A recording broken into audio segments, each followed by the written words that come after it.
Deadpool and উলভারিনের trailer নিজের স্টোরিকে আরো বেশি এক্সপ্যান্ড করে আর তার সাথে লোগান অ্যান্ড ডেডপুলের রিলেশনশিপকেও এক্সপ্লোর করে। আর তাই চলুন এই ট্রেলারের ব্রেকডাউনে ডুব দেই আর দেখি যে এই 2 মিনিট 38 সেকেন্ডের ট্রেলার আমাদেরকে কি বলতে চায়। কিন্তু শুরু করার আগে hello everyone, welcome to Jetex explained. তো ট্রেলারের শুরুতে আমরা আমাদের লোগান চাচাকে দেখি 40s আমলে একটি বারে বসে আছে আর সেখানে লোগান আগের মতোই বার থেকে ড্রিঙ্ক চায়, কিন্তু বারওয়ালা তাকে ডিরেক্ট না করে দেয় আর তাকে সেখান থেকে চলে যেতে বলে। আর তারপরই এন্ট্রি হয় আমাদের রাজা ডেডপুলের। সেখানে সে লোগানকে নিজের সাথে নিয়ে যেতে চায়। অফকোর্স টিভিই তাকে এমনটা করতে বলেছে, কিন্তু আমাদের লোগান চাচা তার অ্যাটিটিউড ছেড়ে কিভাবে যাবে, তাকে তেল তো মারতেই হবে। আর তখন ডেডপুল তার গান বের করে লোগানের উপর পয়েন্ট করে, যেটাতে লেখা ছিল smile wait for the flash. এখন দেখো তোমরা ডেডপুলকে তো ভালো মতোই চেনো, তাই হতে পারে যে এখানে ডেডপুল আমাদের ডিসি ইউনিভার্সের ফ্ল্যাশের রেফারেন্স দিচ্ছে। কিন্তু এখানেও আমরা লোগানের কিছু প্রবলেম দেখতে পারি তার ক্লজগুলো নিয়ে। যেমন 2017 লোগান মুভিতে উলভারিনের ক্লজ তার হাত থেকে বের হচ্ছিল না, ঠিক তেমনই কিছু আমরা এখানেও দেখতে পারি। আর এখানে তাদের মধ্যে যাই হোক না কেন, ডেডপুল উলভারিনকে টিভিএতে নিয়ে যাবে। এখন টিভিএতে কেন নিয়ে যাবে সেটা সামনে বলছি। তারপর আমরা ডেডপুল অ্যান্ড লোগানকে ভয়েডে দেখি। সেখানে ডেডপুল লোগানকে বলে যে ডেডপুল যে সব জিনিসের চিন্তা করে সেগুলো ধীরে ধীরে মারা যাবে, কিন্তু লোগান চাচা এগুলো দেখে দেখে বোর হয়ে গেছে, তাই সে মুখের উপর বলে দেয় যে আমার কিছু যায় আসে না। এরপর আমাদের সিন টিভিএতে শিফট হয়। সেখানে এজেন্ট প্যারাডক্স ডেডপুলকে বলে যে এই লোগানের জন্য তার পুরো পৃথিবী ডিস্ট্রয় হয়ে গেছে, মানে লোগানের ইউনিভার্স ডিস্ট্রয় হওয়ার পিছে লোগানই রেসপন্সিবল ছিল।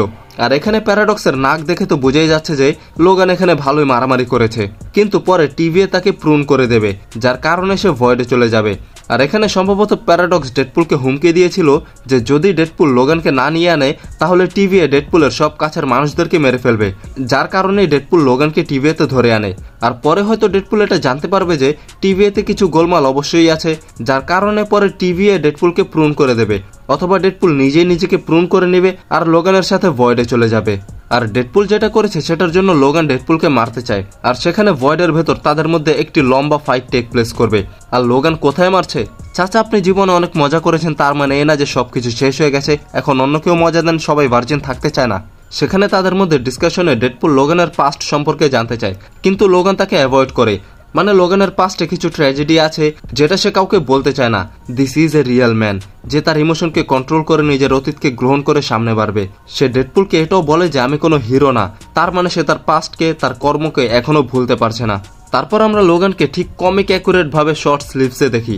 শুধু এখানে তার মাস্ক থাকে না, এখানে আমরা ডেডপুলের ফিলিংসও অনুভব করি যে সে তার ফ্রেন্ডসদের জন্য কি ফিল করে, আর সে তাদেরকে কোনো মতে হারাতে চায় না, আর তাদেরকে বাঁচাতে হলে ডেডপুলের লোগানের সাহায্য নিতে হবে। এরপর আমরা তাদেরকে টিভির কিছু এজেন্টদের মারতে দেখি।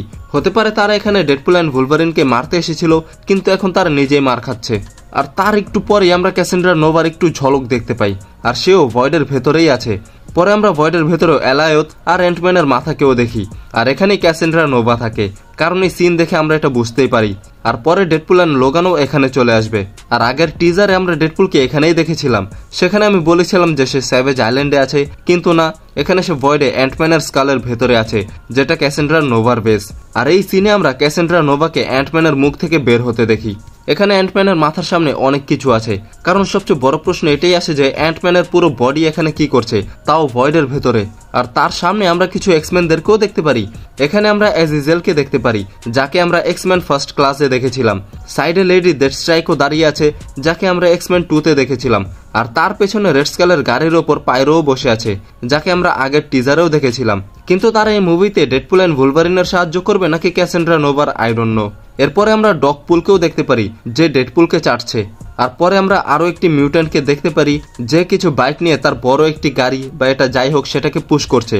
আর তার কাছেও সম্ভবত টেলিকিনেসিসের পাওয়ার্স আছে, কারণ এই বাইকগুলোর উপর কোনো ড্রাইভার নেই, সে একাই নিজের পাওয়ার দিয়ে এগুলোকে টানছে। এরপর আমরা এখানে একটি ব্লাস্ট হতে দেখি, আর যদি ভালোভাবে দেখো তাহলে দেখবো তাদের পেছনে হাতের আঙ্গুল আছে। তো এটা মোস্ট প্রবাবলি অ্যান্টম্যানের বডির সামনেই হবে, যেখানে ডেডপুল অ্যান্ড উলভারিন তাদেরকে মেরে সেখান থেকে বের হতে চায়। আর পরের সিনে আমরা ক্যাসেন্ড্রা নোভাকে দেখি, যে তার টেলিকিনেসিস পাওয়ার ইউজ করে লোগানের ক্লজ তার ভেতরেই ঢুকাচ্ছে। আমি তাকে ক্যাসেন্ড্রা নোভা বলছি, কিন্তু যারা আমার টিজার ব্রেকডাউন দেখেনি তারা হয়তো অনেকেই জানে না যে ক্যাসেন্ড্রা নোভাকে। তো ক্যাসেন্ড্রা নোভা অ্যাকচুয়ালি চার্লস জেভিয়ারের টুইন সিস্টার, আর তার কাছেও চার্লস জেভিয়ারের মতোই টেলিপ্যাথি আর টেলিকিনেসিসের পাওয়ার্স আছে। এরপর আমরা ডেডপুল অ্যান্ড উলভারিনকে অ্যান্টম্যানের চোখ দিয়ে ডক্টর স্ট্রেঞ্জের পোর্টালে জাম্প করতে দেখি, আর তাদের সামনে এলায়ও তো আছে। তো এখানে অনেক কিছু হতে পারে, কারণ বাইরে থেকে কেউ ভয়েডের ভেতরে পোর্টাল খুলতে পারবে না, কারণ ভয়েড এমন একটি জায়গা যেটা টাইম অ্যান্ড স্পেসের বিয়ন্ড এক্সিস্ট করে। আর তাই দুটি জিনিসই হতে পারে।